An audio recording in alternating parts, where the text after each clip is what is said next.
held the bronze to Republican water carrier Kellyanne Conway, trying to dress up the lunatic fringe's race hatred over there at Fox News, claiming that a lawsuit against the Salvation Army branch that fired 2 employees who would not observe the speak-only English rule could someday lead to death and destruction.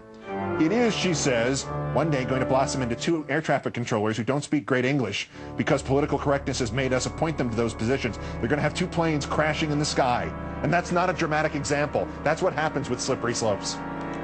Yeah, except the Civil Rights Act on this speak-only English stuff specifically excludes workplaces where speaking only English is essential to doing the job. You know, like American air traffic control centers. If you were just honest about your racism, at least you wouldn't look quite that stupid. Speaking.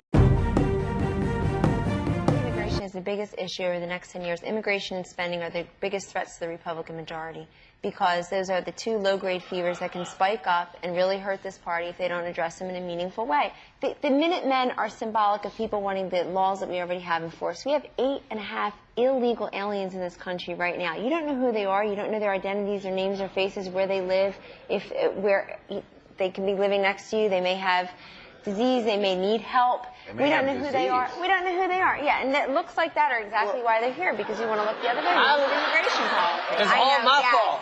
No, it's all the gas prices. We need to address immigration in a big way. But Vicente Fox... If this gas keeps going, I'm going to ride me a Mexican to work tomorrow.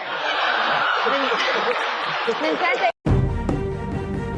That was one of the more interesting things. Absolutely. If you look at a lot of the things that Osama bin Laden said, it sounds an awful lot like what we hear from a lot of the president's political enemies domestically. Well, indeed. I mean, Joe, if you held a piece of tissue paper between some of the comments that bin Laden said today and some of the comments that the president's detractors say, it'd be very difficult to stick more than a piece of tissue paper between them. There's not much of a difference. And I'm not going to name names, but we should be very cautious that, just as some of these people would like to say, I'm not in bed with Osama bin Laden, he's a mass murderer, look what he did to Americans on 9/11, they should be careful that they really don't sound that much differently from him today in the context of those poll numbers. Look, add bin Laden to the parade of people who stand in front of the camera and know nothing about polls and talk about polls, but I thought it was very unfortunate that he's using some of these numbers that are hammered again and again and again against our commander-in-chief to say that he's a thug, to say that the president's a thug, he's an idiot, he's a cowboy, he brought us all to war. Now's the time, I think, for everybody to reassess really the unintended consequences of some of those comments domestically. Of some of those comments and saying that the president lied to get us in the war, lied to get us in there because of oil. Again, it sounds too much not only like what a lot of Democratic senators have been saying, but also what 1 or 2 movie makers have been saying over the past several years. Kellyanne, thanks for being with us. Kellyanne, how would you handle it? Sure, 3 quick things. He needs to be the Navy pilot that he was in this last debate. You know, the really tough guy who's in this to win. Number 2, I would personally drop the heirs Jeremiah Wright stuff. I've never been a fan of that strategy whatsoever. And number 3, I think the most important thing he can do is show significant contrast with Barack Obama, because Barack Obama is more ideologically aligned with the 6 unsuccessful Democratic presidential candidates in the last 40 years than he is the 2 successful Democratic presidential candidates. He's much more like Kerry and Gore and McGovern and Dukakis and Mondale in terms of the way he's voted, the things he's prescribing. The other thing that John McCain has to do very quickly is he should be quoting Joe Biden and Hillary Clinton and calling into question Barack Obama's experience. Quote Hillary Clinton and Joe Biden and make people understand Barack Obama is not ready to be president. Maybe one day, but not yet. Do any of you know the involvement of John McCain and G. Gordon Liddy? Killer. Thank you, guys. Taxes. Congresswoman Michelle Bachmann, Kellyanne Conway, and Lars Larson. Always a pleasure. Opt-out is a canard because if you really want to provide an opt-out, allow small business owners to opt out. This administration's policies have been an assault on small business owners, believe me, or allowed seniors to opt out of the $500 billion in cuts in Medicare, which are currently on the table. Cuts in the private Medicare. But Joe, it's huge. When people hear it, they think it's mostly a bad idea. We should discuss what that really is. Go ahead, the $500 billion in cuts is to cut something called Medicare Advantage, Right. which is a subsidy to private insurance. No, it's a subsidy to private. No, it's a subsidy to private insurance companies to try to compete with Medicare because they can't compete with Medicare. And when people complain about a government-run health program, Lou, what they're complaining about is a program that's very like Medicare, which the Republicans now claim to be defending. So there's a very interesting contradiction in their positions. On the one hand, they're trying to save Medicare, that government-run program, and on the other hand, they don't want everybody else to be benefits financially from getting rid of Medicare Advantage. So, I mean, there's a lot of hypocrisy to go around. But what about the idea?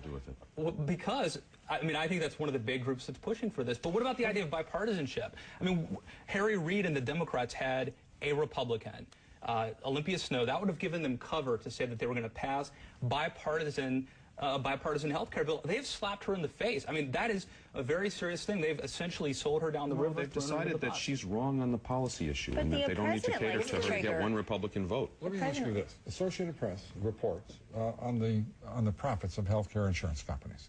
A unique report over the weekend. The healthcare insurance companies have been vilified in this debate by this administration, by this president, by the Democratic leadership. About the onerous profits that they're enjoying. It turns out, according to the Associated Press survey of these companies, that they average 2.2% profits, ranked 35 out of 53 industries on the Fortune 500. Is there just the slightest possibility that the rhetoric has exceeded reality to the point that it can be a problem in moving forward? I think if they covered pre-existing conditions, they would probably do a lot to kind of improve Americans' view of them. I think the kind of...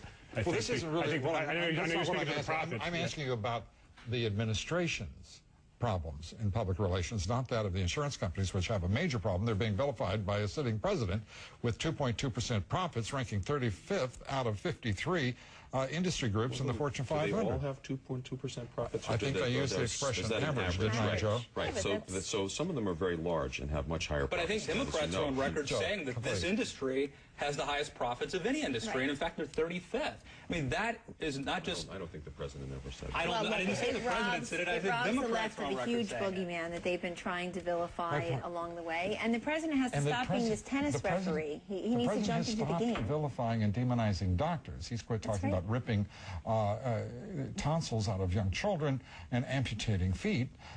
That's to the good. Will we see a similar retreat when it comes to insurance companies? Well, I think, they tried to get the insurance companies to come in and make a deal where, for example, their monopoly... This sounds like it's not going to lead to a direct response to my question. Probably not. I doubt the other side of... That's the Chicago way. If you don't make a deal... Thank you all so much.